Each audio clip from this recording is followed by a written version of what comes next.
in two markets, two launches. On day one, everything was sold out. पिछले 6 महीनों से ये देखा जा रहा था और सुना जा रहा था क्या दुबई का बबल बस्ट होगा और ऐसी बहुत सारी वीडियोस ऑलरेडी सोशल मीडिया पे है भी। Third biggest transaction of GCC was done in Dubai at 422 million dirhams. Market already riped है, क्या करेक्शन आएगा क्या? और ऐसा नहीं है कि दुबई में कभी करेक्शन नहीं आया। क्या दुबई का रियल एस्टेट मार्केट इम्पैक्ट हो रहा है? On ground, of course, yes, things are happening.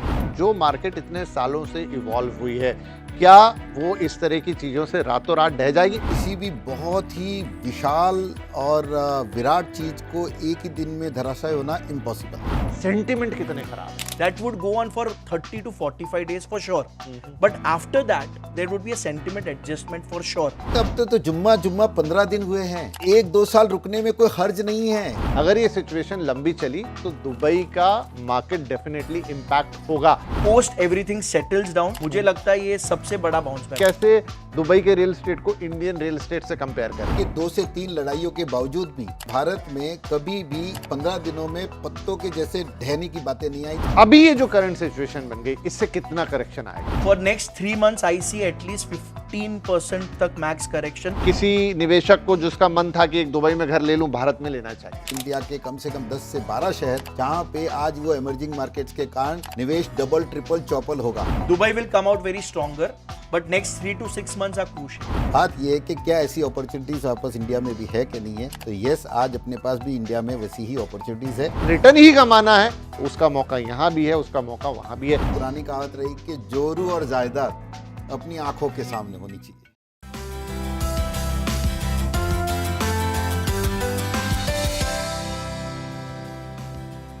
Hello, welcome, नमस्कार, बहुत बहुत स्वागत आपका द रियल एसेट शो में, पावर्ड बाय सिग्नेचर ग्लोबल। आपके साथ में हूं आपका होस्ट विपिन भट्ट। और दुनिया की अर्थव्यवस्था में अनिश्चितता का दौर हो या फिर मिडिल ईस्ट में बढ़ता जियोपॉलिटिकल तनाव, ऐसे समय में हर निवेशक के मन में एक ही सवाल आता है, वो ये कि पैसा कहाँ लगाया जाए जहां सुरक्षा की भी गारंटी हो और रिटर्न भी पक्का हो। बैक टू बैक ये तीसरा एपिसोड आपके लिए लेकर हाजिर हैं द रियल एसेट शो पर, जो दुबई के नाम होने जा रहा है। आपने ठीक समझा। तो एक तरफ है दुबई का रियल एस्टेट मार्केट, जिसने पिछले कुछ सालों में दुनिया भर के निवेशकों को जबरदस्त रिटर्न दिए हैं। 2025 का आंकड़ा हम आपको बता चुके हैं, 917 बिलियन दिरहम्स का रिकॉर्ड प्रॉपर्टी ट्रांजैक्शन, कुछ $250 बिलियन के आसपास अगर डॉलर्स में कहें, और हजारों विदेशी निवेशकों ने यहाँ पे प्रॉपर्टी खरीदी, इनफैक्ट लाखों ने, और भारतीय नो डाउट इसमें नंबर 1 पर है। लेकिन दूसरी तरफ एक नया सवाल यह भी है कि मिडिल ईस्ट में बढ़ते तनाव के बीच क्या दुबई का बाजार उतना ही सेफ इन्वेस्टमेंट डेस्टिनेशन रह गया है? और यही वह जगह है जहां भारत का रियल एस्टेट बाजार अपनी मजबूत दावेदारी पेश करता है। तेजी से बढ़ती अर्थव्यवस्था, बड़ा घरेलू मार्केट, इंफ्रास्ट्रक्चर में भारी निवेश और लगातार मजबूत होती हाउसिंग डिमांड। तो बड़ा सवाल यह है कि अगर कोई भारतीय निवेशक आज रियल एस्टेट में निवेश करना चाहता है तो क्या उसे भारत में ही अवसर तलाशने चाहिए या फिर दुबई अभी भी बेहतरीन रिटर्न और ग्लोबल एक्सपोजर का मौका देता है? यानी आज की चर्चा सिर्फ एक बाजार की नहीं बल्कि 2 बड़े रियल एस्टेट मार्केट्स की सीधी टक्कर है, इंडिया वर्सेस दुबई। और आज हमारे साथ 2 खास मेहमान हैं, उनका तारुफ मैं आपसे कराता हूं। तो मेरे लेफ्ट में है अशोक छाजेड़ साहब, जो कि चेयरमैन है और एमडी है अरियन सुपर स्ट्रक्चर्स के, और एक अलग तरीके की समझ रखते हैं रियल एस्टेट मार्केट पे। अक्सर उनके हिसाब किताब बहुत तगड़े होते हैं, बहुत अच्छे और शार्प कैलकुलेशंस होते हैं, और कई सालों से आप उन्हें सीएनबीसी आवाज पे सुनते भी रहे। दूसरी तरफ हैं चिंतन वासानी साहब, टीवी पे तो ये छाए हुए रहते हैं लेकिन अब सोशल मीडिया पे बड़े इन्फ्लुएंसर के तौर पे देखे जाने लगे हैं। पार्टनर है वैसे वाइस ब्रिज डेवलपर्स के, जॉइंट ट्रेजरर भी है नरेटको इंडिया नेक्स्ट जेन के, लेकिन एक अलग तरीके का दृष्टिकोण रखते हैं और एक अलग तरीके की बात भी पेश करते हैं। तो अशोक जी रिप्रेजेंट करेंगे आज हमारी इस डिबेट में इंडिया को, और चिंतन भाई जो कि है एक इंडियन लेकिन क्योंकि दुबई के प्रॉपर्टी मार्केट को बहुत अच्छी तरह से जानते हैं, बहुत अच्छी तरह से समझते हैं, दुबई का पक्ष यहां रखेंगे और कोशिश ये होगी कि कहीं भी पक्षपात ना हो। देखिए, दुनिया में युद्ध की स्थिति कभी अच्छी नहीं होती, सबकी यही दुआ है, सबकी यही प्रार्थना है, जल्द से जल्द शांति हो, अमन हो और दुनिया आगे बढ़े। लेकिन अब जब बात रियल एस्टेट की है, चूंकि दुबई का डंका रियल एस्टेट से बचता था, अभी जो हालात हैं उसकी वजह से डेफिनेटली वहां एक इम्पैक्ट आएगा।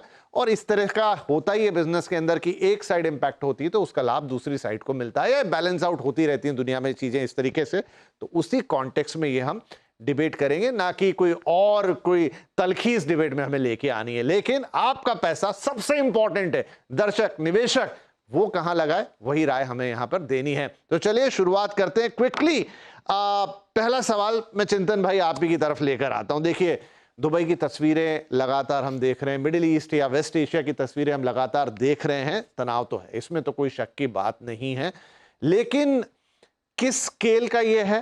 कहीं जा रही है बात की बहुत सारी खबरें वहां से बाहर आ नहीं रही, टेंशन है, वो सब बम वगैरह भी पड़ रहा है। हालांकि उस स्केल का नहीं है जैसे बाकी का कॉन्फ्लिक्ट जोन है, लेकिन इंपैक्ट तो आ रहा है।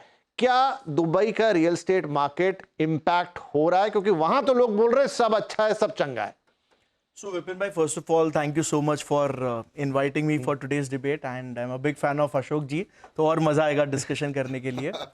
मेरा और एक रीजन इधर आने का ये भी था कि मेरे दुबई में बहुत सारे फ्रेंड्स रहते हैं जिनका ये मानना है कि इंडियन मीडिया में खाली नेगेटिव चीजें दिखाई जा रही है। So somewhere interacting with them, ground reality क्या है वो भी थोड़ा मैं आपसे शेयर करना चाहूंगा। मैं आपको बीच में बस एक मिनट के लिए रोक रहा हूं, एक डिस्क्लेमर दे देता हूं कि इस शो के दौरान बहुत सारे फुटेजेस चलेंगे। बाकी तो जो दुबई की एक शानदार तस्वीर है वो फुटेज आप देखेंगे, लेकिन जहां भी जो थोड़ा सा ऐसा फुटेज आपको देखने को मिलेगा बाकायदा, जिसमें कहीं बम है या कहीं मतलब जहां कोई अटैक वाली बात है या कोई आग वगैरह लगी हुई है, वो सारे रियल फुटेज हैं, ऑथेंटिक फुटेज हैं, चेक्ड फुटेज हैं। नेटवर्क 18 उनका इस्तेमाल कर रहा है, बाकायदा उस पर डेट्स डली हुई हैं, लोकेशन डली हुई है, यानी वो फुटेज कहीं पे भी कंप्रोमाइज नहीं है। ये डिस्क्लेमर देना जरूरी था। जी आप कंटिन्यू करें। So till 20th of Feb, मतलब जब अपना ये नया साल स्टार्ट हुआ, लास्ट ईयर वाज फिनोमिनल। जनवरी फरवरी के भी नंबर्स अगर आप देखोगे दुबई लैंड डिपार्टमेंट के थ्रू जब एक्सट्रैक्ट करके, तो काफी अच्छा था रियल एस्टेट के लिए। फिर जैसे वॉर का सिचुएशन जब स्टार्ट हुआ, so first week of March है, और तभी एक्चुअली थोड़ा सा रेजिस्टेंस देखने में मिला। बट ऑफकोर्स ऐसी बहुत सारी चीजें हुई है वहां पे दुबई में जो रिपोर्ट नहीं हुई है बहुत सारे मार्केट्स में, कि रियल एस्टेट मार्केट पूरा रुक जाएगा, नथिंग इज हैपनिंग। वैसा भी नहीं है, क्योंकि वहां पे हो रहा है। लास्ट वीकेंड का अगर मैं आपको बताऊं तो there are 2 biggest developers of UAE. Like Dubai is part of the 7 Emirates, so it's a very big market. But Abu Dhabi is also one of the very connected market, very good. Sir, in 2 markets, 2 launches, on day 1, everything was sold out. The biggest transaction, the third biggest transaction of GCC was done in Dubai at 422 million dirhams. And the registration was done on 7th of March. तो ऐसी भी चीजें हुई है on ground. और अगर आपने लोगों ने देखा कि लोग एकदम फ्रस्ट्रेट होके वापस इंडिया आए कि यार हम लोग हमारे घर आ गए, बट उसी टाइम पे बहुत सारे इंडियंस अगर इंडिया में थे जो वहां पे काम कर रहे थे, like Vivek Oberoi is a classic example. The moment he landed in Dubai he was like I am happy to be back home and everything is safe. So on ground of course yes things are happening. और थोड़ा वहां के लोग हैं ना, they are also brand ambassadors of their country. उनको भी अपने कंट्री के बारे में बताना बहुत ज्यादा है। Of course the government right now थोड़ा अभी स्ट्रिक्ट हो गया है कि आप क्या पोस्ट कर सकते हो, कैसे पोस्ट करते हो, बिकॉज ये माहौल ऐसा है सर कि थोड़ा हर चीजों को भी कंट्रोल करना है। Real estate is 12% of the GDP of the nation, but बाकी ट्रेड है, फाइनेंस है, काफी चीजें कनेक्टेड है। तो उसके हिसाब से of course government right now is taking the situation. But somewhere जो मेरा ग्राउंड रिपोर्ट, मेरे अंडरस्टैंडिंग मैं समझ रहा हूं, life is going on as it is. Yes, मैं ऐसे नहीं बोलूंगा जो एक्सपेक्ट कर रहे थे मार्च में ट्रांजैक्शंस वैसे नहीं हो रहे, but life is going on. ठीक है, तो एक ये है कि लाइफ मोटी मोटी वहां पर बढ़िया ही चल रही है। कुछ ट्रांजैक्शन के नंबर भी दिए यहाँ चिंतन भाई ने। एक नजरिया हम ले लेते हैं, हालांकि अशोक जी इंडिया को रिप्रेजेंट कर रहे हैं, लेकिन अशोक जी दुबई अगर एक मैं मानूं कि हाँ सिचुएशन खराब है, टेंशन है, वॉर लाइक सिचुएशन है, अटैक्स भी हो रहे हैं, छोटे बड़े कुछ भी कह लीजिए, लेकिन जो मार्केट इतने सालों से इवॉल्व हुई है, क्या वो इस तरह की चीजों से रातों रात ढह जाएगी? रियल एस्टेट कैसे काम करता है, क्या इतना इम्पैक्ट पड़ता है? विपिन जी, ऐसा है कि जब भी कोई बाजार इतना बड़ा हो जाता है, जैसे दुबई अपने आप में जो स्केल ऑफ ऑपरेशंस पे आ गया है, तो किसी भी बहुत ही विशाल और विराट चीज को एक ही दिन में धराशायी होना इम्पॉसिबल है। तो ये तो बात बिल्कुल ही गलत होगी कि दुबई इसके बाद कोई ख़त्म हो जाएगा। बिल्कुल नहीं, दुबई 100% एक बहुत ही कोर सेंट्रिक रहा है। वो कोविड के टाइम से भी उभरा है, इस परिस्थिति से भी उभरेगा। लेकिन आज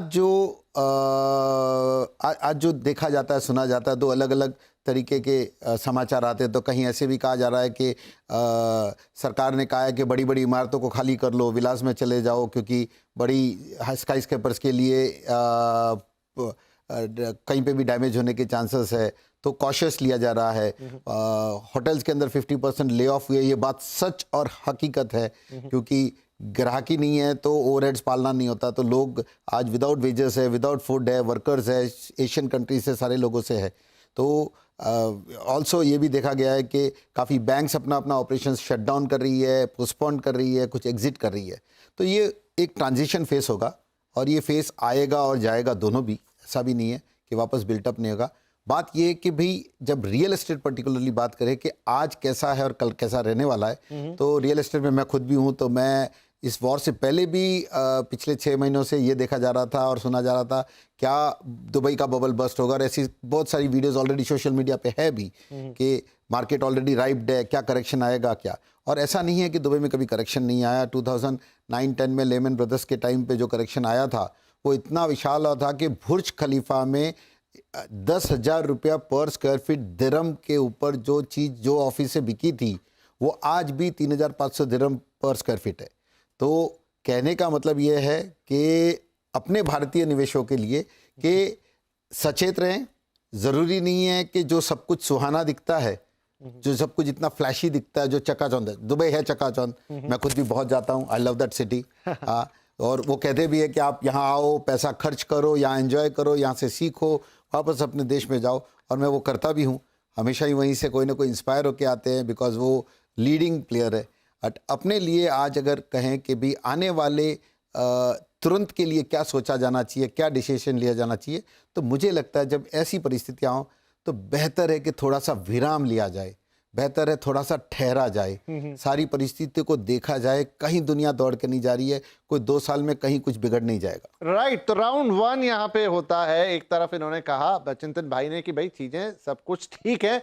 अशोक जी ने कहा कि हाँ ठीक है, लेकिन उन्होंने एक पर्सपेक्टिव में बात को रखा, पिछले कुछ सालों का उदाहरण दिया, और अंत में एक लाइन ऑफ कॉशन कि हाँ ठीक है, दुबई जैसा अट्रैक्शन बहुत बड़ा है, बहुत सारी चीजें हैं, सब वहां जाते हैं, हर कोई वहां जाके कुछ ना कुछ लेना चाहता है, लेकिन अब जो स्थिति आ गई है उसमें वेट एंड वॉच कीजिए, देखिए कि सिचुएशन कहां जाती है। अच्छा, पिछली डिबेट में भी मैंने कहा था, ये जो इस समय वॉर हो रही है वेस्ट एशिया के अंदर, इसकी 2 चीजें हैं। एक तो बहुत सारे लोग कह रहे हैं कि ये कब खत्म होगी, अगर ये लंबी चली तो इसके इम्पैक्ट आएंगे। ठीक बात है, लंबी चल गई तो उसके तो अपने इम्पैक्ट आएंगे, हर गुजरते दिन के साथ इम्पैक्ट का लेवल बदल रहा है। लेकिन एक सवाल यहां पर और रख देते हैं, एक पॉइंट और, इम्पैक्ट तो जो आएगा वो आएगा, आउटकम क्या आएगा ये बहुत इंपॉर्टेंट होगा। फाइनल आउटकम क्या होगा इस वॉर का, जो जियोपॉलिटिकल ऑर्डर है, जो पावर इक्वेशन है वेस्ट एशिया के अंदर, वो किस साइड पे जाके बैठेगी, उस पर भी मुझे लगता है दुबई का भविष्य निर्भर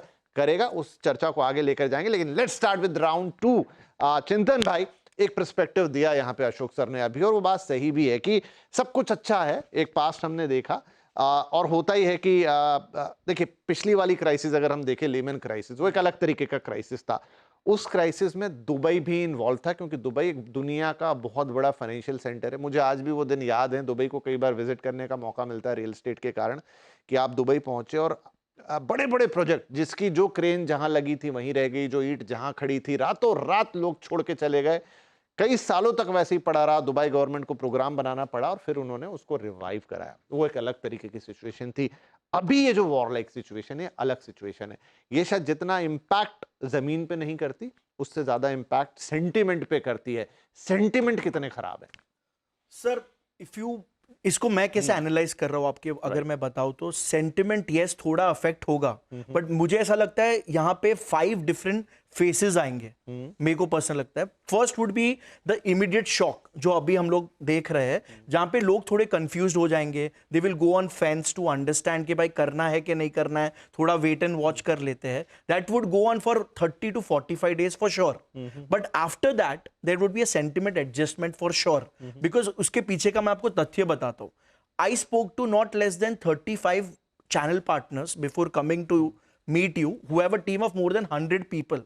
They said one thing कि चिंतन एक कॉमन चीज था कि हमारे जो पुराने इन्वेस्टर थे 15 जिन्होंने 2-3 साल पहले इन्वेस्टमेंट किया था, सबका एक ही मैसेज है, कुछ डिस्ट्रेस डील होगा तो बताना. So you know people are understanding across world. अगर कुछ है UK, you know the issues that is happening right now in there. Europe में there is a lot of energy crisis, वहां पे कॉस्टिंग इज वेरी हाई. आज आपको पूरे middle east में अगर कुछ करना होता है तो दुबई विल आपको आपका प्रेजेंस वो कंट्री में रखना जरूरी हो जाता है. So sentiment wise yes, the second month will face that. Third month will be the opportunity window, ऐसा मुझे लगता है. जब सेलर्स भी थोड़े समझ जाएंगे यार लोग कम आ रहे हैं, थोड़ा अपने को प्राइसिंग में करना है, एंड बायर्स विल अंडरस्टैंड कि अच्छी चीज को अगर उठाना है, this is the right time. अच्छा, खबरें ऐसी सुनने को मिल रही कि अभी से बड़े डीप डिस्काउंट्स आ गए हैं, कितना सच है उसमें? सच प्राइमरी मार्केट में है, जो मतलब ऑफ प्लान मार्केट में अगर किसी ने खरीदा है अभी उसको एग्जिट करना है. वैसे कुछ कुछ ट्रांजैक्शन, और अभी लाइफ इतना इजी है सर के एवरीथिंग इज ऑन एक्सेस वो ऐप में. Like you can just go on the app and understand yes कहां पे 10%, 5%, 7%, और एक जगह पे अबू धाबी में लोग बोल रहे 20% तक का भी डिप आया है. But then sir that is not the ground reality. When you say off plan, 65% of the flat sold in Dubai are off plan properties. वो प्रॉपर्टीज में देयर वर 2 लॉन्च. दर्शकों की so off plan is basically under construction में जो यहाँ पे उसकी terminology under construction जो लोग खरीद रहे हैं, उसका मार्च का मैं आपको डेटा अगर बताऊं तो there were 2 launches, one in Abu Dhabi, one in Dubai, both by one of the best developers जो यहाँ पे वहां पे. चिंतन जी, डेटा तो अपने को भी मालूम है कितना फिल्टर होके आता है. सर मैं ग्राउंड रियलिटी के साथ लाइक सी जितना एज एन इंडियन कंट्री में, अपनी कंट्री में जो एक डेमोक्रेसी है, जहाँ अपना संविधान कहता है expression of freedom is the first birth right of Indian citizens, तो अपने पता है कि कितना फिल्टर होके आता है. मैं खुद भी, मैंने कहा कि मैं बहुत जाता हूँ वहाँ पर, और बिफोर वॉर ऑल्सो मैंने देखा है कि मैं कहीं गया ऐसे टेस्ट और ट्राई करने के लिए, तो 25-30% तो यूँ ही डिस्काउंट है. और ऐसी बहुत सारी वायरल वीडियोज़ भी है और रील्स भी आती है कि एक पर्टिकुलर लोकेशन पे बोलते हैं कि हर 5 में से 4 आदमी तो रियल एस्टेट के ब्रोकर है दुबई में. अच्छा, एक सवाल वो तो कहेंगे ही. अच्छा, हाँ, ये मुझे लगता भी है. मुझे पर्सनली ऐसा लगता है. एक इवेंट में मैं गया दुबई में, there is a launch of property, नाम लेके चलिए यहाँ बात नहीं करता, तो मुझे लगा कि वहां पे करीब 25-30 हजार या उससे ज्यादा लोग रहे होंगे, और मुझे लगा कि ये शायद बायर्स हैं. Then I come to know कि ये सारे के सारे चैनल पार्टनर या ब्रोकर थे. टू ऐड वन मोर, वो तो करेंगे ना, क्योंकि 10% ब्रोकरेज है, और ब्रोकर राइट फ्रॉम एयरपोर्ट से आपको गाड़ी और पैम्परिंग करते हैं, चकाचौंध कराते हैं, तभी तो व्यापार होगा. इसमें एक इंटरेस्टिंग फैक्ट और एक ऐड करता हूं, वहां पे बहुत सारे चार्टर्ड अकाउंटेंट्स भी होते हैं जो यूजुअली पूरा आपको रजिस्ट्रेशन में, कंपनी रजिस्ट्रेशन में हेल्प करते हैं. 70% of the chartered accountants there have a tie up with the broker. वहां पे आपका फर्स्ट काम कुछ भी हो सकता है, but second of your business has to be a channel partner. अच्छा, अभी दो इंटरेस्टिंग सवाल हो गए. बिजनेस बिल्कुल मैं कहूंगा कि एक अलग सब्जेक्ट है. हम बात कर रहे हैं कि इंडिविजुअल निवेशक की. आप कह रहे हैं 20 से 30% ऐसे ही मिल रहा था, 10% चैनल पार्टनर ले जा रहा है. मार्जिन कितना होगा? आगे आता हूं, लेकिन उससे पहले एक सवाल. मेरा ये कहना है कि 10% अगर किसी ने ऑफ प्लान में, वहां पे पेमेंट प्लान चलता है, पेमेंट प्लान यानी आप 10% आज दो, बाकी के समझो पोजीशन पे दो, इस ढंग से पोजीशन के बाद दो, वैसा भी तो मैं तो कहता हूं कि अगर दुबई के बाजार ने 50% भी गिरावट देखी है, और 20-25% ऑफ डिस्काउंट अभी और प्लस 25-30% करो, तो मैं तो कहूँगा जिसने 10% भी निवेश किया है वो बिल्कुल घबराए नहीं. वो 10% भूल जाएंगे, ऐसी भी नौबत में भी उनका फायदा रहेगा, क्योंकि उनको 50% नीचे भी प्रॉपर्टी मिलेगी. One thing I want to add, like, you know, what has happened after Lehman Brothers in the last few years, this time it is for real. People have started their actual businesses there. उन्होंने खाली investment नहीं किया है, उन्होंने अपना पूरा. हाँ, नहीं, नो डाउट. दुबई की अर्थव्यवस्था पिछले 10-15-20 सालों में. और एक लास्ट चीज खाली ऐड करता हूँ, इंडिया इज 26%, बट 185 कंट्रीज से इन्वेस्टमेंट कर रहे हैं. वो डाइवर्सिफिकेशन बहुत जरूरी है. लेकिन मैं तो आप ही के सवाल को अशोक जी के सवाल के साथ जोड़ रहा हूँ कि अगर इतना डिस्काउंट मिल रहा है तो चलिए जाके प्रॉपर्टी खरीद लेते ना दुबई में. मैं ये पूछ रहा हूँ सर कि क्या, जैसे अभी शेयर मार्केट का चल रहा है ना, बहुत गिर रहा है, तो आप सारे जो एक्सपर्ट है बोलने लग गए कि दिस इज अ चांस, आपको अच्छे वाले शेयर्स हैं, बड़े डिस्काउंट में मिल रहे हैं, तो लीजिए. तो क्या अगर दुबई की प्रॉपर्टी आज इतने डिस्काउंट में मिल रही है तो क्या मौका नहीं बना दिया? बिल्कुल, अगर 50% गिरता है तो उस वक्त वो लेने जैसी चीज भी है. और दुबई में वैसे देखें तो डेवलपमेंट बहुत सारी दिशाओं में है, बट लास्ट 15 सालों में भी देखें तो जो कोर एरियाज थे जिसमें आने वाले टाइम में भी बहुत बड़ा बदलाव प्राइजेस का नहीं आएगा, वो है Marina, JLT, Palm Jumeirah and business bay. ये 4 चीज़ों को छोड़ते हुए, जिसको अपन सबब कह सकते हैं, ये 4 जगहों को देखते हुए कोई दूसरी नामी जगह पिछले 15 सालों में उतनी उभर कर नहीं आई है। कुछ प्लान्स थे, जैसे वर्ल्ड का था उनका बनाना एक्सेट्रा एक्सेट्रा, कुछ प्रोजेक्ट्स चल भी रहे हैं, कुछ प्रोजेक्ट्स चले भी, कुछ प्रोजेक्ट्स बुझे भी, तो सब कुछ दिखता है, वो चकाचौंध नहीं है, ये मेरा कहना है। राइट चलिए ठीक है, लेकिन एक चीज दुबई के बारे में समझ में आती है कि दुबई की अर्थव्यवस्था पहले, चिंतन भाई, काफी हद तक एक मिक्स थी। मिक्स में मतलब वो ऑयल से तो बहुत पहले हट गए थे, फिर उन्होंने अपने आप को as a tourist destination and shopping destination अपने आप को डेवलप किया। टूरिस्ट तो आज भी बढ़िया है क्योंकि कुछ ना कुछ नया करते रहते हैं, दुनिया की सबसे ऐसी बिल्डिंग, ऐसी नायाब ये चीज, दे नो कि लोगों को कैसे बुलाना है दुबई में, और आज भी वो चार्म तो है। नंबर 2, शॉपिंग, जो मेरा पर्सनल एक्सपीरियंस है, क्योंकि शॉपिंग एक बहुत डिफरेंट तरह की चीज है अब, क्योंकि दुनिया में सब जगह बहुत सारी चीजें मिलने लग गई हैं। अगर मैं एक इंडियन पर्सपेक्टिव में बात करूं कि अब वो बहुत सारी चीजें जो पहले हम दुबई जाके खरीदते थे, अब वो इंडिया में मिलती हैं, इजीली मिलती हैं। ऑनलाइन शॉपिंग का भी इतना हो गया। दुबई शॉपिंग फेस्टिवल जो वंस अपॉन अ टाइम इतना ज्यादा फेमस था, अब उसकी ज्यादा चर्चा नहीं होती। लेकिन मैंने ये देखा कि दुबई ने पिछले 10 साल में या उससे थोड़े अधिक समय में अपने आप को, उनकी जो पूरी इकोनॉमिक की बैकबोन है वो रियल एस्टेट पे शिफ्ट हो गई। पहले भी थी, लेकिन इस समय ऐसा प्लान, वैसा प्लान, ये आइए, वो गोल्डन वीजा, ये वीजा, मतलब वो चाह रहे हैं, जो आप अभी जिक्र कर रहे थे ना, कि वहां पर आदमी ने जाके सिर्फ घर नहीं खरीदा है, वहां पे उसने अपनी एस्टेब्लिशमेंट बनाई है, और वो ये चाहते हैं कि वो एक इतनी वैरायटी वाली एथेनिसिटी की जगह बने जैसा दुनिया में कुछ और ना हो। तो क्या ये दुबई की ताकत है? अभी भले ही दिक्कत हो गई, लेकिन यही दुबई की ताकत है। जैसे आपने बताया, अपन जीडीपी अगर स्टडी करें यूएई का, तो 80% GDP is contribution by Abu Dhabi, 15% is Dubai. अभी दुबई को अगर अपन स्टडी करें सर, सो 26% इज ट्रेड, जहां पे, क्योंकि ट्रेड के हिसाब से आपको अगर कुछ भी, it's like a gateway to the world. आपको अफ्रीका में कुछ बिजनेस करना है, Dubai becomes like a perfect place for you. US में कुछ करना है, that becomes a perfect place for you. 10% is real estate sir, and of course उसको सपोर्ट कभी होता है। आज जैसे मैंने आपको बताया, कोई भी मल्टीनेशनल कंपनी को आज अगर एशिया में कुछ करना है तो उसको इंडिया में अपना ऑफिस बनाना ही पड़ेगा, चाइना में अपना ऑफिस बनाना ही पड़ेगा। Now think about middle east market. If you want to enter Middle East market, you will have to have your presence in UAE. क्योंकि क्या होता है, Saudi Arabia is also a good option, but क्या होता है, वहां के जो स्टाफ है, they are more comfortable staying in the अभी मुझे मेट्रोपॉलिटन लगता है कि पूरे मिडिल ईस्ट में दुबई जैसी दूसरी कोई जगह हो ही नहीं सकती। And the way things are going sir, ये वो लोग बहुत फंडामेंटल्स के साथ आगे बढ़ रहे हैं। लाइक जस्ट इमेजिन 5-10 साल पहले क्या प्रॉब्लम था, वहां पे अच्छे स्कूल्स नहीं थे, अच्छे हॉस्पिटल्स नहीं थे। लास्ट 3 साल का आप खाली आप डेटा निकालो, IIM अहमदाबाद ने भी वहां पे अभी निवेश, like they have entered, they are making an education city, so they are growing it in a very healthy way. आज अगर आप रोड्स पे जा रहे हो, अचानक रात को कभी 3 बजे निकलोगे, मल्टीपल रोड्स बंद रहेंगे क्योंकि वो लोग कंस्ट्रक्शन कर रहे हैं। So every day they are connecting people, कितना ईजी हो। So future, yes, it has to be, Dubai will always have the presence। और एक है, इंडिया से इन्वेस्ट कौन करता है सर?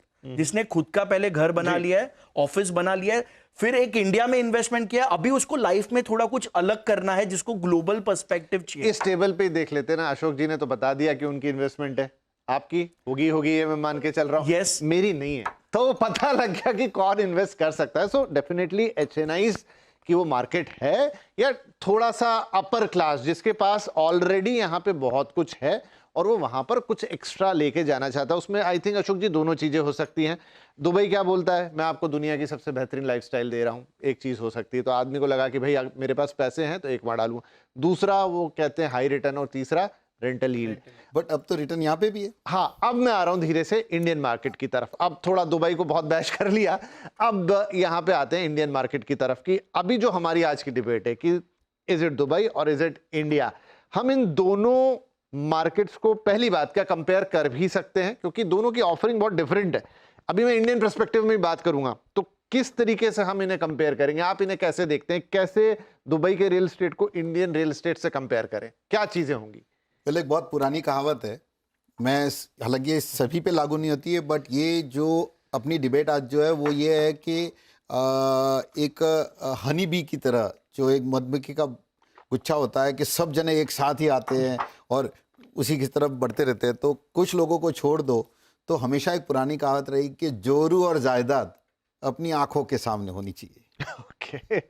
तो आज कितना भी करें तो जो इन्वेस्टमेंट एंड रिटर्न्स आज दुबई जिस हिसाब से चल रहा है, दे रहा है, तो वहाँ के on sales executive sale marketing के ऑफिसेस में मैं खुद भी गया हूँ स्टडी टूर के लिए वगैरह, तो वो भी 5 से 6% पर एनम का रिटर्न एज एन रेंटल कहती है, जो ऑलरेडी अब इंडिया में भी है। पर्टिकुलर रेजिडेंशियल सेक्टर में नहीं होगा बट स्टेकेशंस में है। उसी टाइप के विलास लिविंग आजकल यहाँ पे भी बन रहे हैं।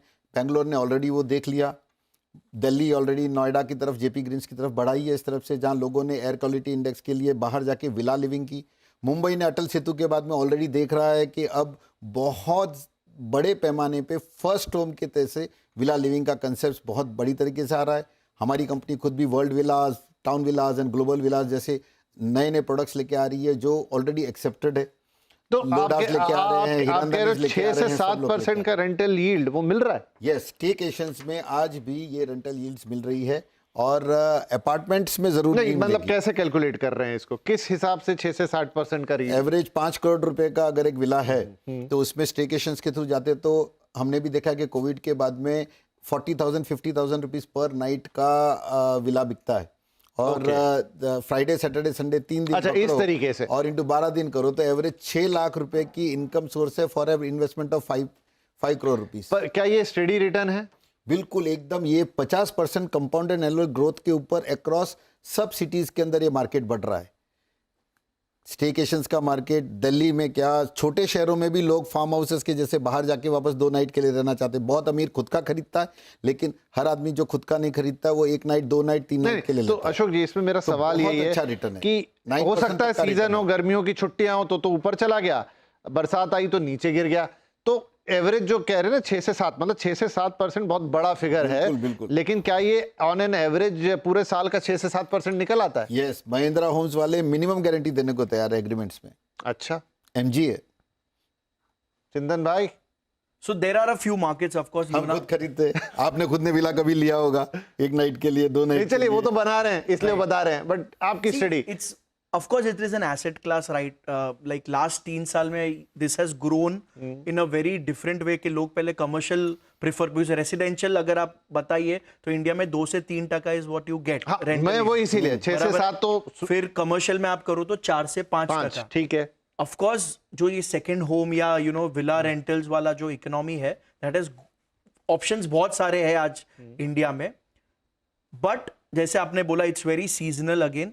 एक टाइम था कोविड के टाइम पे लोगों को होटल में रहना इतना प्रेफर नहीं कर रहे थे, इसलिए वो बहुत चला, बट लास्ट 3-4 मंथ्स ऐसे थे कि लोगों ने अभी वापस होटल्स को सिलेक्ट करना चालू किया। सेकंड, इसमें जो पूरा एग्रीगेटर्स के साथ जो टाई अप है, इसमें अगर आपके साथ किसी के साथ आपके जैसे आपने उन्हें लिख के किसी ने दिया है कि there is a person who is managing it, then life becomes much easier.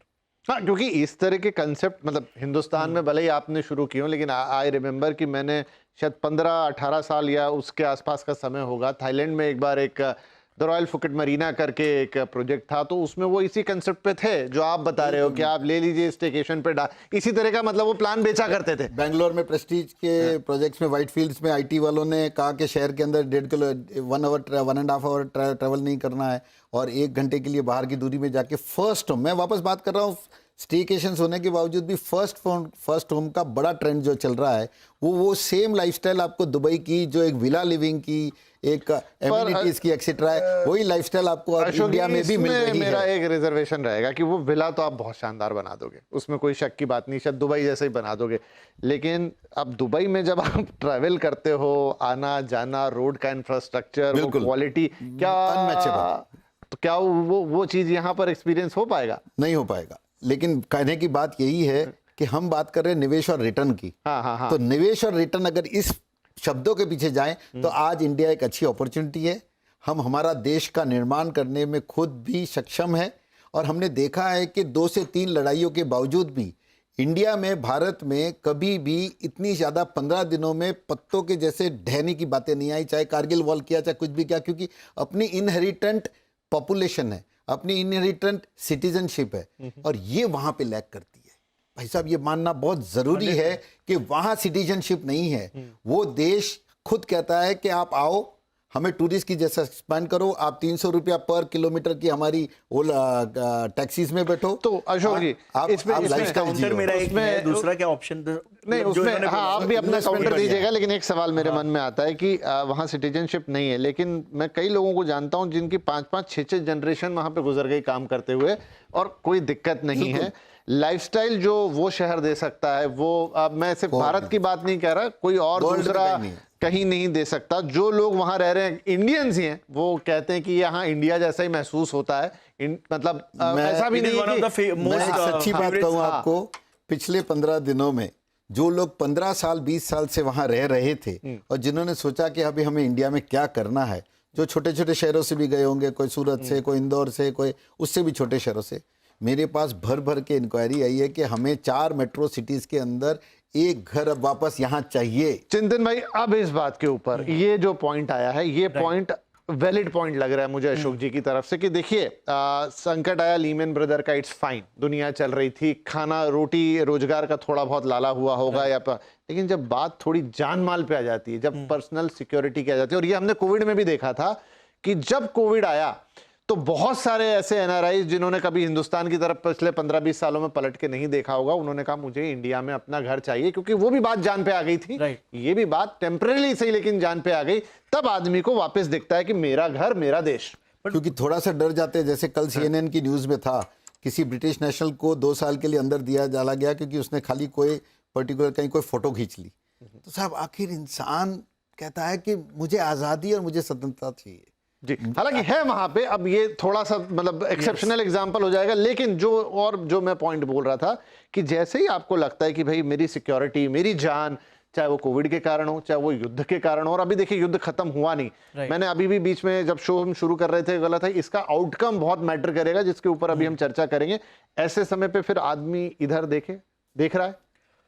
मैं आपको बोलूं सर, नहीं देख रहा है। उसके पीछे का ग्राउंड रियलिटी मैंने जैसा बताया कि वहां का 4 मिलियन का पॉपुलेशन है। अगर हम लोग खाली दुबई का बात करें, एमिरातीज आर हार्डली 5 to 7%। बाकी का सब जो है वो बाहर से गए, और उसमें सबसे बड़ा नंबर इंडियंस का है। अगर समझो 5 जन आ भी जाएंगे, यहाँ पे 15 लोग रेडी है वहां पे जाने के लिए। और वहां पे सर बिजनेसेस इतने ग्रो हो रहे हैं, उतना इन्वेस्टमेंट आ रहा है कई कई जगहों से, सो दे नीड मैन पावर। आज today if the Indian community is not in Dubai, if they all come back, I think शायद यूएई एग्जिस्ट। तो इसमें 2 चीजें, इसको थोड़ा सा हम डाइसेक्ट करेंगे।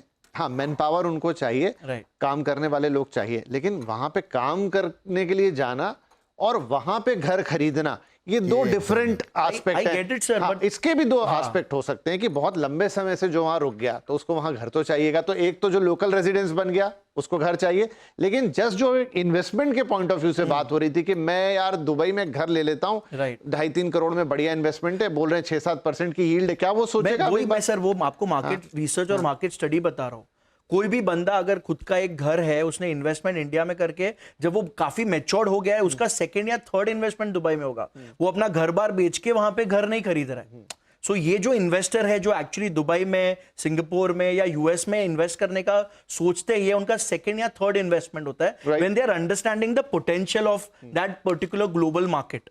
और कुछ लोग का कैसा होता है कि आज मुझे अगर यूएस से डील करना है तो मेरा दुबई का एड्रेस हो तो मेरे को काफी और अच्छा मिलता है, ये आप काफी लोगों को पूछ सकते हो। That is the reason a lot of people have started that headquarters in Dubai. मैं थोड़ी तरफ ध्यान किस तरफ आकर्षित करना चाहता हूं दर्शकों का, वो ये बात के लिए कि व्यापार के लिए वो बिल्कुल ही सबसे बढ़िया और सेंटर है, तो व्यापार के लिए जाएगा वहां रहेगा।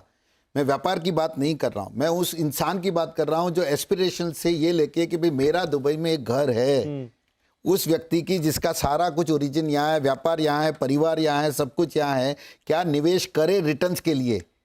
तो उसके लिए आज ये है कि जितना इंडिया अपना स्टेबलाइज्ड है, जो शैटर्ड नहीं होता है किसी भी चीज़ों से, जितनी अपने देश की ताकत है, अपनी आज इतने वॉर्स के बाद में भी अपने कुछ बिगड़ा नहीं।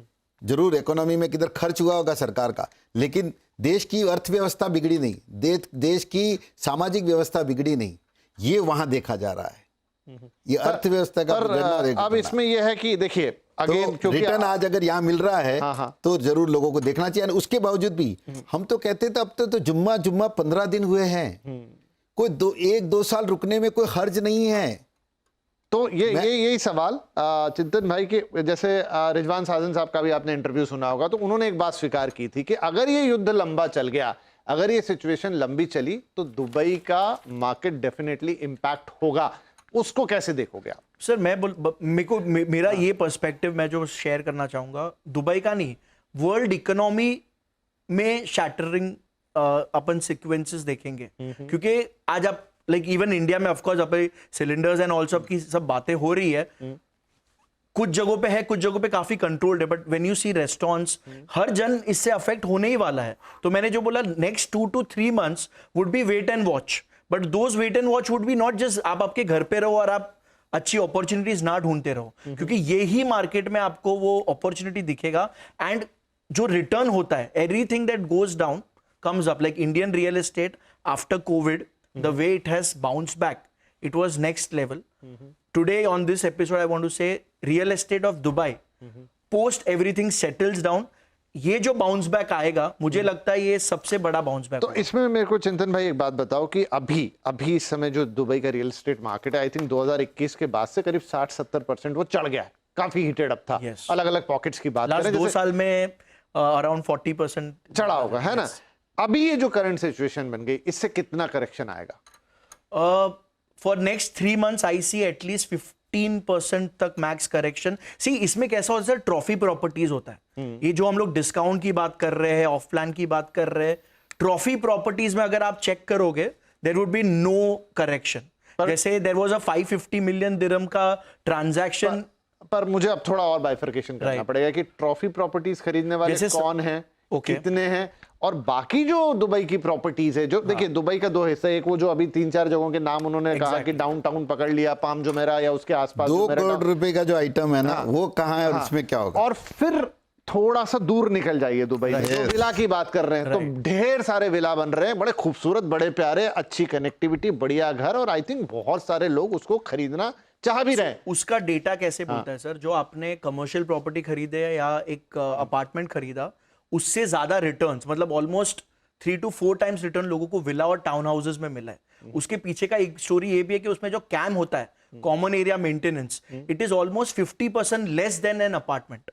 और वहां की families they prefer staying in a town house और अ विला। तो वैसे ही मैं बोल रहा था कि identifying the right location, after you identified the right location, the right property, वहां पे कुछ डेवलपर्स ऐसे है सर कि अगर 5 साल भी अगर प्रॉब्लम्स आएंगे then also they can sustain, क्योंकि वहां पे गवर्नमेंट का बैकअप भी काफी है। और आप अगर जीडीपी को पूरा स्टडी करोगे, 7 times ऑफ द जीडीपी का the government has investments, the Abu Dhabi fund what we are talking, which is actually running the entire UAE.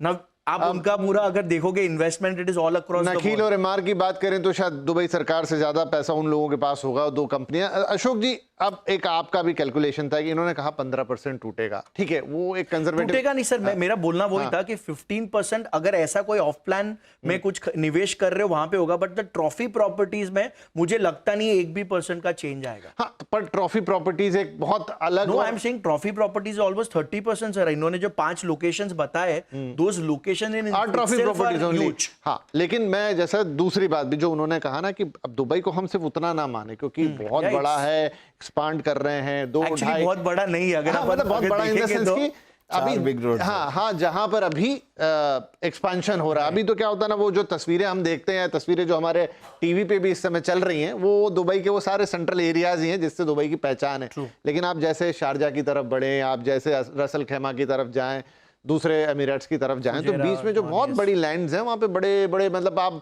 1-1 घंटा चलते रहेंगे बैरन लैंड के बीच और कह सकते हैं रेगिस्तान के बीच में, और अचानक से फिर एक बड़ा सा प्रोजेक्ट आ जाएगा। और उनकी भी अच्छी खासी डिमांड है, और हर एथनिसिटी का आदमी उनको खरीद रहा है। उनकी कॉस्टिंग होगी 2, 3, 4 करोड़, 5 करोड़, 6 करोड़ के बीच में। उन प्रॉपर्टी ऐसा नहीं है। अगर आप यूएई पूरा स्टडी अगर अपन करते हैं, the biggest real estate market is Dubai, the second is Abu Dhabi. नहीं, मैं अभी भी बात करते हैं, रोड, और ये मैं 4 कह रहा हूँ कि आप शारजा की तरफ चलिए, दुबई में ही हैं आप, दुबई में ही, अच्छा दुबई लेकिन साउथ और वो आप सब 1 घंटा चलेंगे, चारों तरफ बैरन लैंड है और अचानक से एक प्रोजेक्ट आएगा और उन प्रोजेक्ट्स को भी लोग भर भर के, इसी में तो किसी वक्त तो लगा है दुबई में भी बहुत अभी एक प्रोजेक्ट जिसका मैं बात कर रहा था, उन्होंने तो वर्ल्ड रिकॉर्ड बनाया, वहां पर गिनीज बुक का बंदा मौजूद था और उन्होंने कहा कि ये देखिए हमने इस प्रोजेक्ट का, जो कि कम से कम 1.5-2 घंटे की दूरी पर होगा मेन डाउनटाउन से, एक ही दिन में बेच दिया, वॉट एवर, वो जो भी सेल्स उनके प्रमोशंस के तरीके होंगे या वॉट एवर, बट हाँ तो बिकता नहीं है एक दिन में।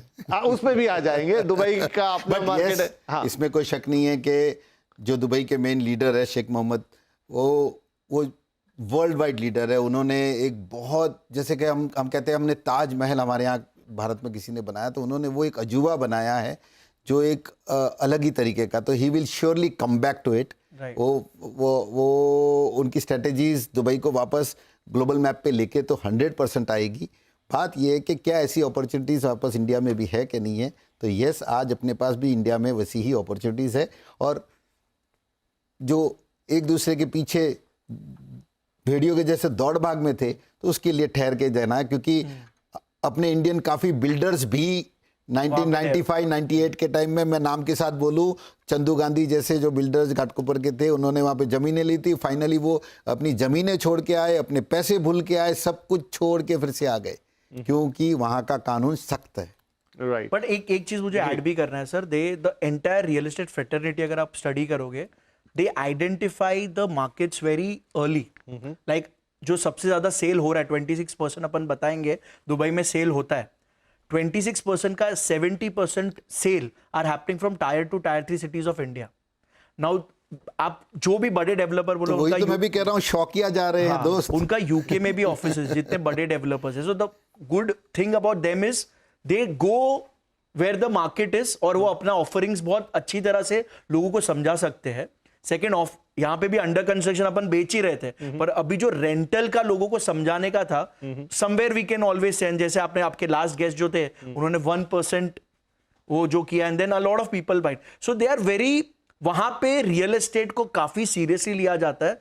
मुंबई में डिनर टेबल पे कॉन्वर्जेशन होता है स्टॉक मार्केट के बारे में, but in Dubai today conversation on a real estate on the table is real estate, क्योंकि हर 4-5 में से 4 आदमी रियल एस्टेट का काम करता है दोस्त। हर आदमी दलाल बना हुआ है, हर आदमी वही बेचता है, तो उसके लिए अच्छी बात थोड़ी होगी। लेकिन मैं एक और कहानी समझना चाहता हूं आपसे कि रिसेंटली में देखिए, ये जरूर कहते हैं दुबई के अंदर कि हम पूरी दुनिया को बेच रहे हैं। जब हमने किसी का भी इंटरव्यू वहां पे किया तो उन्होंने कहा कि हम तो 150 एथनिसिटीज को बेच रहे हैं, नॉट ओनली इंडिया। 186 लेकिन ब्रांड एम्बेसडर इंडिया से ही जा रहे हैं, चाहे वो रणबीर आलिया हो, चाहे वो बच्चन साहब हो वंस अपॉन अ टाइम, या फिर शाहरुख खान साहब हो, उनके नाम का तो टावर भी आ रहा है। ये सर, हाँ जी, हाँ जी। उसका मैं आपको रीजनिंग बताता हूँ। 26% of course is Indian, but then what you are seeing in India और what we as Indian see, वो एडवर्टाइजमेंट ऑप्टिमाइज होता है अपने लिए। बट जब भी आप यूएस मार्केट में हो, जब भी आप ऐसे कोई मार्केट में हो जहां पे फुटबॉल बहुत अच्छी तरह देखा जाता है, तो आपको एक फुटबॉलर की एड दिखेगी। अगर आप एक्चुअली पूरा एक डमैक है, सो डमैक ने रणबीर कपूर को भी लिया है, उसी टाइम पे उन्होंने एक फुटबॉलर को भी लिया था, एक हॉलीवुड एक्टर को भी लिया था। So what ads that we are seeing, अपने को ऐसा लगता है कि of course India is very important for Dubai market, 26%, but 186 countries से इन्वेस्टमेंट आ रहा है, और जैसा इंडिया को स्पेशलिटी मिल रहा है वैसे हर मार्केट को मिल रहा है। हाँ ठीक, जी जी। Given the strength of Indian economy and India की प्रोस्पेक्ट्स को लेते हुए, आने वाला समय जो यहाँ पे जो निवेश का रिटर्न सिक्योर्ड, सेफ और रिटर्न मिलना है, उसमें और उसमें बहुत बड़ा फर्क है, एकदम सेम नहीं है। India is still and very consolidated. मैंने कहा ना कि इतने युद्ध के बावजूद भी भारत में कुछ नहीं हुआ, 15 दिन में यहाँ कुछ नहीं हुआ। अच्छा, तो थोड़ा मैं इंडियन रियल एस्टेट की तरफ आऊँ अशोक जी। पिछले 4-5 साल मुझे लग रहा है दोनों मार्केट एक जैसे चले, वहां पर भी काफी बूम रहा, इंडिया में भी बहुत बूम रहा, और इंडिया में भी स्पेशली जो हाई एंड प्रॉपर्टीज है लग्जरी वहां पे भी चला, लग्जरी यहाँ पे भी चला। 50,000 का 2 लाख रुपया फुट हो गया। अब यहाँ पर भी बात, 700 करोड़ के फ्लैट यहाँ पे भी बातें हो रही हैं कि नाउ द टाइम कम्स जब थोड़ा मार्केट, और हो भी रहा है, कूल डाउन भी हो रहा है, थोड़ा नीचे आ रहा है, बहुत सारी रिपोर्ट्स ये कह रही है, इट्स अ मार्केट, और वो अच्छी बात भी, मैं तो कह रहा हूँ वो अगर बाजार ऐसे ही हिट होता रहेगा तो फिर तो सारे फंडामेंटली खराब हो जाएंगे। या बट इंडिया में इंडिया सिटी बहुत वास्ट है। हाँ। जैसे कहें कि भाई अगर दुबई अपन ने बात की तो हमको भी मालूम है कि शेख जायद रोड, जुमेरा रोड, अल-सुकुम रोड और 4 रोडों का मेन के बीच में रहा। इंडिया वास्ट है। इंडिया के अंदर बहुत सारे शहर आज भी एमर्जिंग मार्केट्स में से है।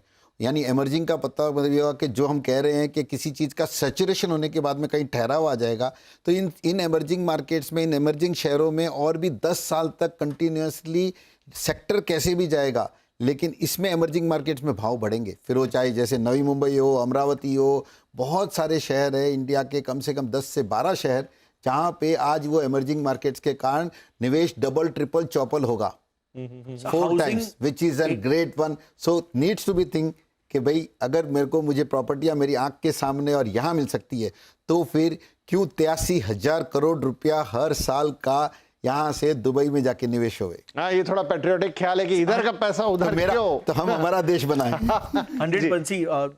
द हाउसिंग मिनिस्ट्री ने एक डेटा निकाला था कि खाली इंडिया में फैमिलीज जो घर खरीद सकता है, खाली 37 to 38% लोगों का खुद का घर बन चुका है अभी तक, जो एक मतलब रिस्पेक्टेबल घर जिसको बोले। अभी भी द मार्केट इज ह्यूज। तो इंडिया में तो मतलब बोलते हैं ना, वो जो एक्चुअल लोगों को जरूरत घर का या अच्छे ऑफिस का है, वो डिमांड बहुत ज्यादा होगा, उसके बाद इन्वेस्टमेंट की बात होगी। तो अशोक जी, इसमें एक ये चीज है, ये बात मुझे भी लगती है कि देखिए दोनों तरह से, दोनों लोगों से रियल एस्टेट मार्केट चलती है। घर खरीदार की भी जरूरत है, वो भी है, और निवेशक भी है, जो कि मार्केट के लिए जरूरी होता है। सेकंड, एक खाली एक क्वेश्चन मैं पूछना चाहूंगा अशोक भाई। It's not like it's not a debate. We are in a debate. We are in a debate. Today, Brother, we are in a debate. Friends also, अभी आज आपका शो पूरे इंडिया में लोग देखते हैं, पर मुंबई में 1-1.5 करोड़ में आपको कुछ नहीं मिलता है। वो बात भाई सही है। अभी वो मुंबई कर जब भी दुबई जाता है, उसको 1-1.5-2 करोड़ के रेंज में जो ऑप्शंस मिलते हैं, आज उसको नवी मुंबई आने की जरूरत है। हाँ, आज नवी मुंबई में एक चीज में आज नवी मुंबई में हमने जो आज नवी मुंबई में जो विलास 2 करोड़ रुपए के थे, वो विलास 1 साल के अंदर 3.5 करोड़ रुपए में हम बेच रहे हैं। तो बताइए कि रिटर्न मिला कि नहीं मिला। छोटा काउंटर होगा जो आपने ही बोला कि आपका विला बहुत अच्छा है, कम्युनिटी भी बहुत अच्छा है, पर जैसे आपकी गाड़ी बाहर निकलेगी, तो मैं तो कहता हूँ ना, बिल्कुल पूरे ग्लोब के अच्छे अच्छे शहरों में जाओ। हम बाली जाते हैं, वहाँ से सीख के आते हैं, वहाँ से प्रोडक्ट्स लेके आते हैं, दुबई जाते हैं, वहाँ से सीख के आते हैं, यूरोप जाते बिल्कुल हमने as an tourist maximum spending वहाँ करनी चाहिए, क्योंकि वो एक उदाहरण है, वहाँ से हमें प्रेरणा मिलती है।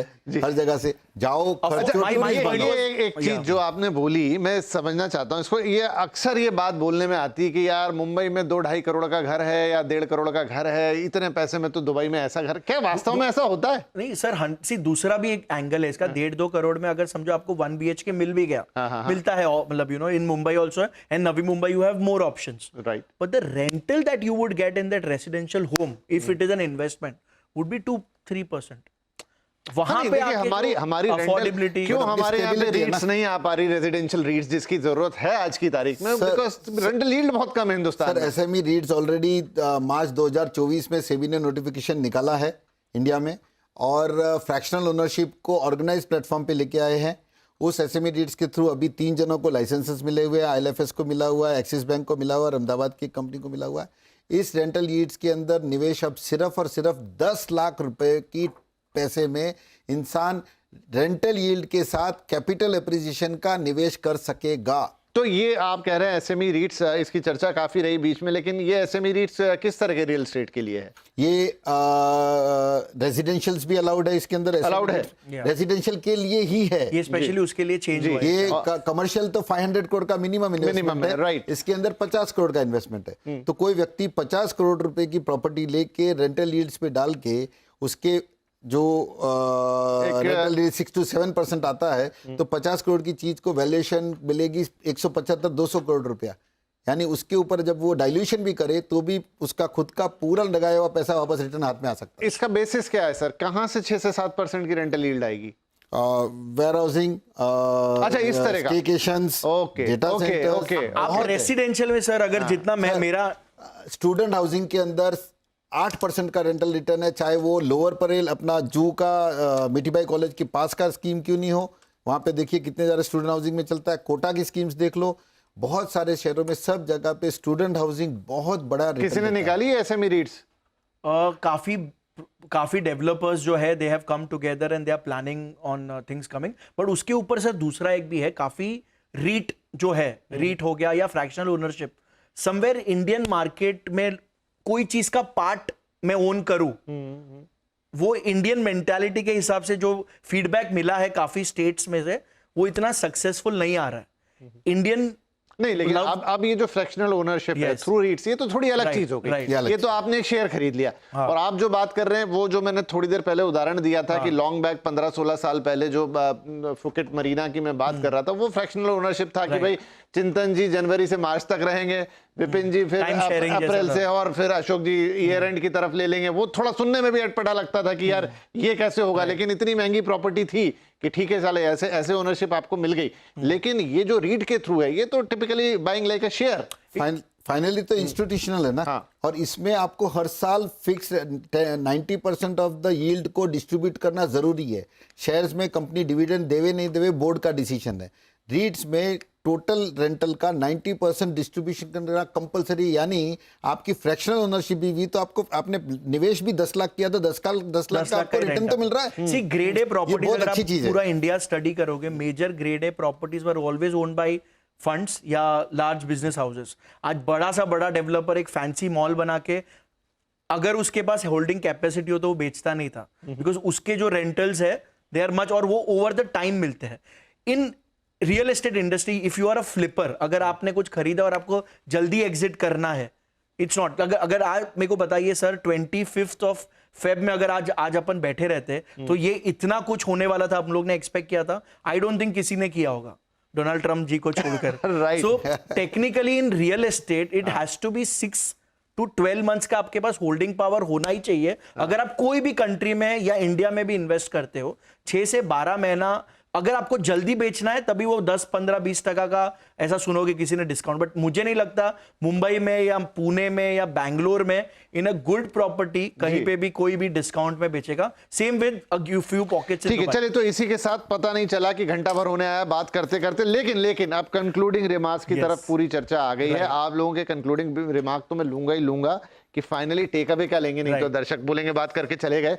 लेकिन उससे पहले एक जो सवाल मैंने उठाया था कि अभी तो वॉर सिचुएशन ऑन है, पता नहीं आगे कितने दिन चलेगी और फाइनल आउटकम क्या होगा, लेकिन एक हाइपोथेटिकल सवाल है चिंतन जी कि अगर इससे पूरे वेस्ट एशिया के डायनामिक्स चेंज हो गए, जिसके चांसेस मुझे कम है कि अमेरिका और इजराइल शायद हार जाएं, लेकिन कुछ ऐसा हो जाता है कि जहां पर अमेरिका और इजराइल को भी एक लेवल का कंप्रोमाइज करना पड़े, ईरान की भी एक चीज वहां रह जाए, प्रॉक्सी पीछे कौन कौन से देश प्ले कर रहे हैं वो कुछ ही से छुपी हुई बात नहीं है, और ये जो पूरा वेस्ट एशिया है ये थोड़ा एक टर्बुलेंट प्लेस हो जाए जहां पर आपको नहीं पता कि किस दिन क्या घटना घटेगी, क्या दुबई के डायनामिक्स चेंज हो जाएंगे?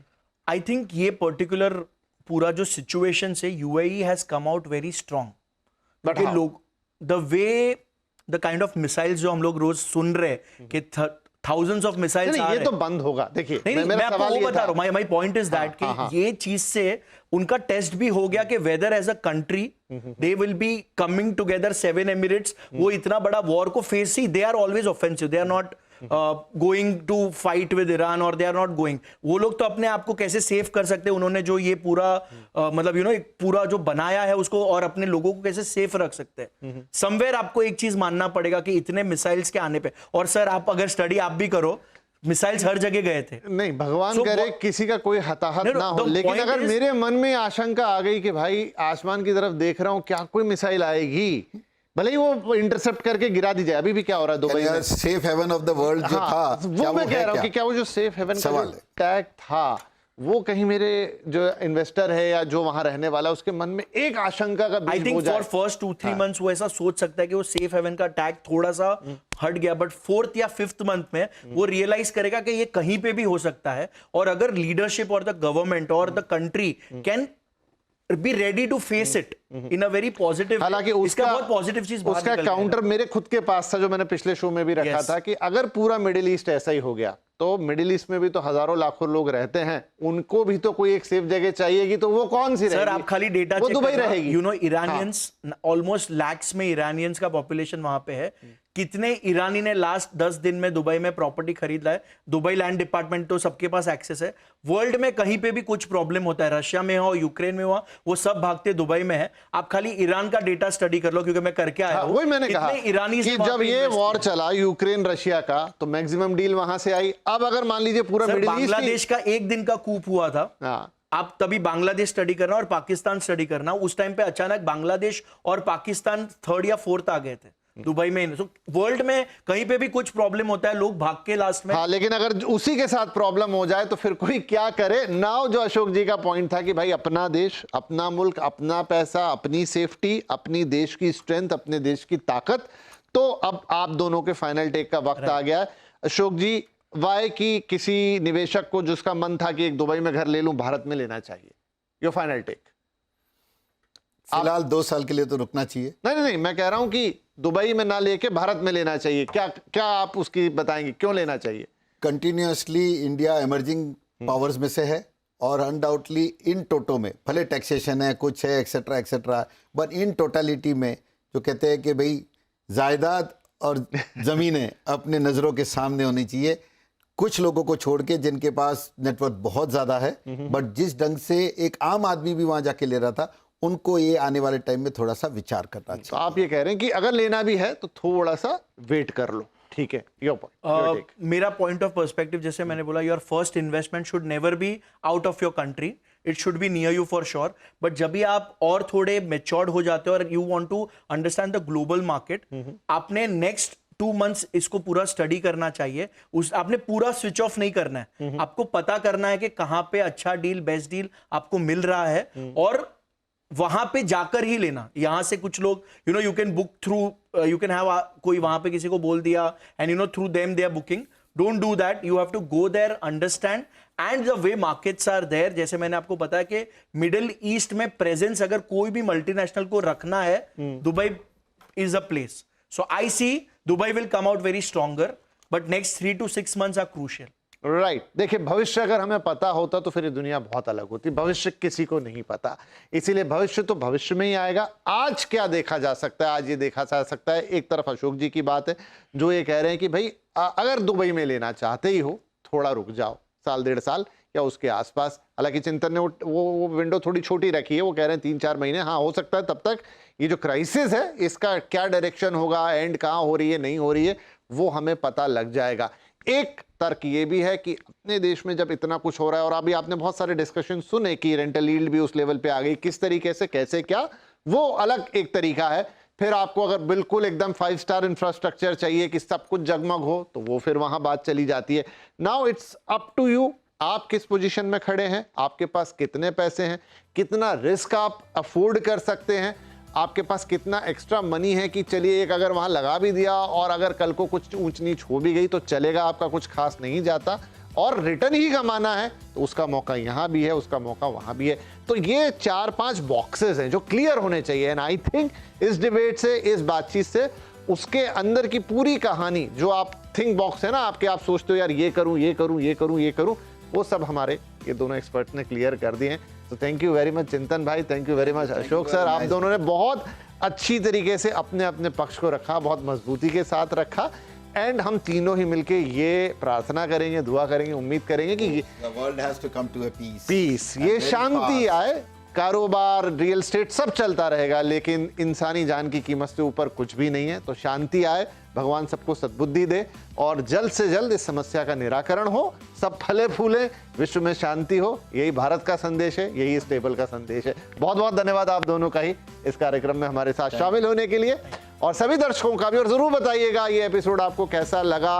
तीसरा पार्ट था, आपके कहने पर, पब्लिक डिमांड पे हमने किया। हमारे दोनों मेहमान चिंतन भाई, अशोक जी स्टूडियो में आए और अपने अपने पक्ष उन्होंने रखे। अब आपकी बारी है, देखिएगा, 2-3 बार देखिएगा। टीवी पे पसंद आए टीवी पे देखिए, आप यूट्यूब चैनल पे ये आ ही जाता है, वहाँ देखिए, हमारे बाकी के सोशल मीडिया प्लेटफॉर्म्स पे देखिए, वहाँ पर अपनी राय ज़रूर दीजिएगा कि ये बातचीत आपको कैसी लगी। कुछ और जानना है तो बताइएगा, हम हमेशा हाजिर रहते हैं। तो बहुत बहुत धन्यवाद, फिर मिलेंगे आपसे अगले हफ्ते, तब तक के लिए नमस्कार।